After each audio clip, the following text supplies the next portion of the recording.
Welcome to special analysis. నేను రమ్మ మండవ. ఈ రోజు అనాలిసిస్ లో భాగంగా మనం తీసుకోబోతున్న టాపిక్ ఏంటంటే దేవినేని ఉమాను రాజకీయాల్లో ఉండొద్దని ఎవరు కోరుకుంటున్నారు అని చెప్పేసి నేను టైటిల్ పెడతాం జరిగింది. ఎందుకు ఈ టైటిల్ పెట్టామంటే ఈ టైటిల్ కి ఒక జస్టిఫికేషన్ కూడా ఉంది. గత కొంతకాలంగా దేవినేని ఉమా కేంద్రంగా టీడీపీలో జరుగుతున్న పరిణామాలు అనేక సందేహాలను తెర మీదకి తీసుకొస్తా ఉన్నాయి. ఇక్కడ మనం చూసినట్లయితే దేవినేని ఉమా గురించి మనం చెప్పుకోవాలంటే కృష్ణా జిల్లా రాజకీయాల్లో ఒక సుదీర్ఘ రాజకీయ చరిత్ర వాళ్ళ ఫ్యామిలీది.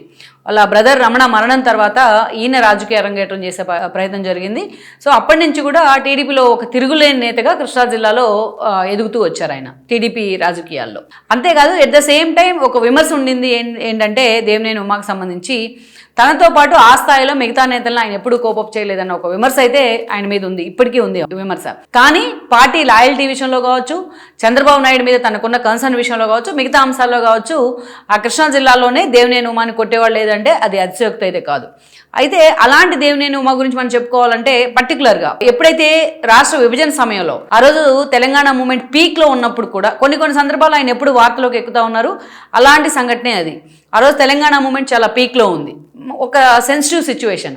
అలాంటి సందర్భంలో సమైక్యాంధ్ర కోరుతూ అందరికంటే ముందుగా రాజీనామా చేసిన సీమాంధ్ర ఎమ్మెల్యే ఎవరైనా ఉన్నారంటే అది దేవినేని ఉమానే. సో ఇలాంటి సందర్భాల్లో ఎప్పుడు కూడా వార్తల్లో ప్రముఖంగా నిలుస్తూ ఉన్నారు ఆయన. రాష్ట్ర విభజన సమయంలో చంద్రబాబు నాయుడు ఆ రోజు వస్తున్న మీకోసం పేరుతోని పాదయాత్ర చేస్తే ఆ పాదయాత్రలో స్టార్టింగ్ నుంచి కూడా డే 1 నుంచి ఎండింగ్ వరకు చంద్రబాబు నాయుడుతో ఒక క్లోజ్ అసోసియేట్గా నడిచిన వ్యక్తి ఎవరైనా ఉన్నారంటే అది దేవినేని ఉమానే.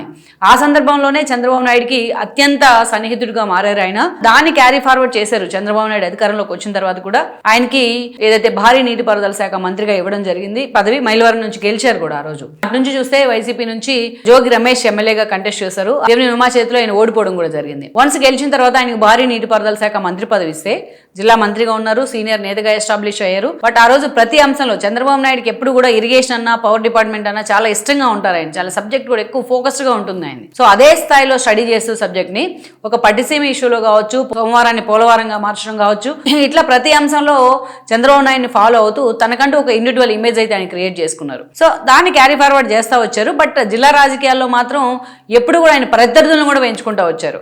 అటు వంశీ ఈయనకి వ్యతిరేకమే, వల్లభనేని వంశీ. కొడాలి నాని ఈయన విమర్శించేవాడే, కేసీఆర్ నాని ఈయన్ని టార్గెట్ చేసేవాళ్లే.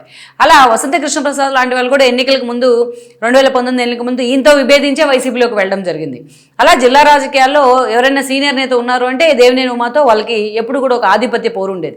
అంటే దేవినేని ఉమా చంద్రబాబు నాయుడికి సన్నిహితంగా ఉన్నదాన్ని ఆ అంశాన్ని వీళ్ళెవరూ డైజెస్ట్ చేసుకోలేకపోయేవాళ్ళ, లేకపోతే నిజంగానే దేవినేని ఉమానే మిగతా నేతలను పక్కన పెట్టే ప్రయత్నం చేశారా? ఈ అంశం మనం పక్కన పెడితే ఈ విషయాల్లో మాత్రం దేవినేని ఉమాని విభేదిస్తూ చాలా మంది విమర్శలు చేసిన సందర్భాలు ఉన్నాయి. ఈవెన్ ఆయన మంత్రిగా ఉన్న సమయంలో వంశీ లాంటి వాళ్ళు ఓపెన్ గా ఆయన్ని టార్గెట్ చేసిన సందర్భాలు కూడా ఉన్నాయి. ఇక వేరే 2019 ఎన్నికలు వచ్చాయి.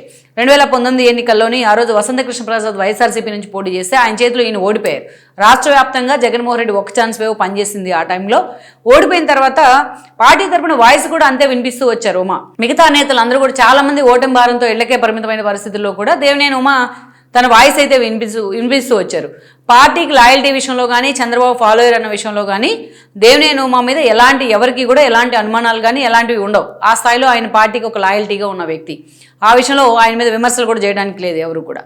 అయితే అప్పటి నుంచి పార్టీలో కూడా ప్యారలల్గా ఒక బొమ్మసాని సుబ్బారావు లాంటి వాళ్ళు కానీ వీళ్ళంతా టికెట్ రేస్లో మేము ఉన్నామంటూ ఎన్నోసార్లు ఏదైతే వీళ్ళు విమర్శలు చేయడం, అప్పుడే పార్టీ నుంచి వెళ్ళిపోయిన వంశీ లాంటి వాళ్ళు, కొడాలి నాని వాళ్ళు లాంటి వాళ్ళు, పార్టీ మీద తిరుగుబాటు జెండా ఎగరేసిన కేసీఆర్ లాంటి వాళ్ళు ఎన్నోసార్లు ఉమాని టార్గెట్ చేస్తూ వార్తల్లో ఉండేవాళ్ళు. అలా నడుస్తూ వచ్చిన తర్వాత లాస్ట్ లో పూర్తి స్థాయిలో ఉమాకి టికెట్ ఇస్తే మేము కూడా ఏదైతే బొమ్మసాని సుబ్బారావు లాంటి వాళ్ళు మేము కూడా అక్కడ పోటీ చేస్తాం, మేము కూడా రెబల్ గా పోటీ చేస్తాం అంటూ కొన్ని ఇండికేషన్స్ కూడా పంపించే ప్రయత్నం చేశారు. నిజానికి వీళ్ళెవరు ఉమాతో అంత ఈక్వల్ గా సమకాలీకులు ఏం కాదు. అయినప్పటికీ కూడా అలా ఉమాని వ్యతిరేకిస్తూ ఏదో గ్రూప్ అక్కడ రివోల్ట్ అవుతూ ఉండేది ఆయనకి వ్యతిరేకంగా. సో మరి ఇక లాస్ట్ మినిట్లో అక్కడ వసంత కృష్ణప్రసాద్ గెలిచినా సరే ఆయనకి అనునిత్యం సఫికేషనే. ఎవరైతే జోగి రమేష్ ఎమ్మెల్యేగా ఉన్నప్పుడే ఆయన సఫికేషన్. ఆయన పెడన్ నుంచి గెలిచినా ఆయన ఫోకస్ ఎప్పుడు మైలవరం మీదే ఉండేది. ఇసుక రీచ్ల దగ్గర నుంచి ప్రతి అంశంలో ఆయనతో తలపడేవాళ్ళు జోగి రమేష్, అధికార పార్టీ ఎమ్మెల్యే అయినప్పటికీ. ఇక మంత్రి పదవి ఇచ్చిన తర్వాత అసలు ఆయన లక్ష్య పెట్టేవాళ్ళు కాదు వసంత కృష్ణప్రసాద్ని. ఎన్నోసార్లు ఈ జోగి రమేష్ వ్యవహారాన్ని జగన్మోహన్ రెడ్డి దగ్గర పెట్టే ప్రయత్నం చేసినా జగన్మోహన్ రెడ్డి దాన్ని లైట్ తీసుకునేవాళ్ళు. జోగి రమేష్ వైపే ఉండేది జగన్మోహన్ రెడ్డి ముగ్గంతా. సో ఇలాంటి పరిస్థితుల్లో వసంత కృష్ణప్రసాద్ నిజంగానే సఫికేషన్ ఫీల్ అయ్యారు. చాలా సందర్భాల్లో ఎన్టీఆర్ హెల్త్ యూనివర్సిటీకి వైఎస్ పేరు పెట్టినప్పుడు ఎన్టీఆర్ పేరు తీసేసి వసంత వసంత కృష్ణప్రసాద్ వాళ్ళ నాన్న వసంత నాగేశ్వర రివోల్ట్ అవడం కానీ ఇలాంటి అంశాలన్నీ కూడా ఆయనకి పార్టీలో సఫికేషన్ తీసుకొచ్చాయి. ఇక తనకి పార్టీలో చోటు ఉండదు, ఇలాగే ఉంటే తనకి పొలిటికల్గా ఎగ్జిస్టెన్స్ ఉండదు అనే విషయం ఆయనకు అర్థమైంది. ఆయన వెళ్ళి చంద్రబాబు నాయుడిని కలవడం కానీ అటు ఉమాని పిలిపించుకొని మాట్లాడి ఉమాని కూడా కన్విన్స్ చేసి ఆయన పార్టీలోకి తీసుకున్నారు.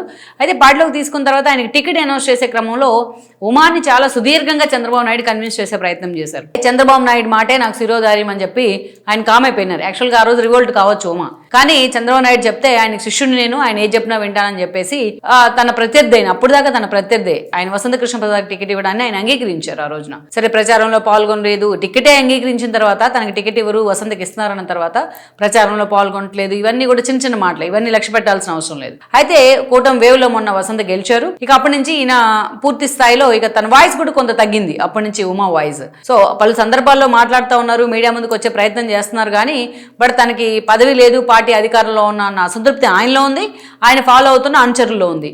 బట్ దేవినేని ఉమాని మాత్రం పూర్తి స్థాయిలో టీడీపీకి దూరం చేసే ప్రయత్నం జరుగుతుందన్న చర్చ కూడా ఆయన అనుచరులో ఉంది. ఇటీవల నేను ఒక ఫంక్షన్కి అటెండ్ అయ్యాను విజయవాడలో.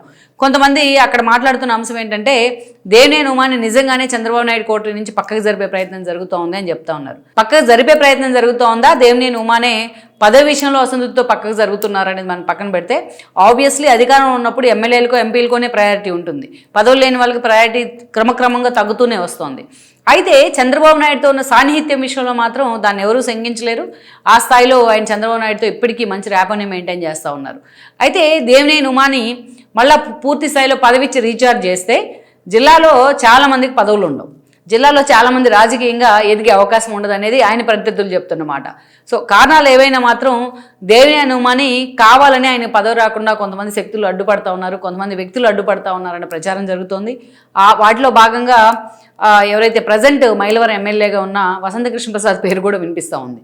సో మొత్తానికి మనం అటు చూస్తే వసంత కృష్ణప్రసాద్ లోకేష్ టీంలో కీలకంగా ఉన్నారు, ఇటు దేవినేని ఉమా విషయానికి వచ్చినట్టు ఆయన చంద్రబాబు నాయుడుకి ఒక క్లోజ్ బడ్డీ.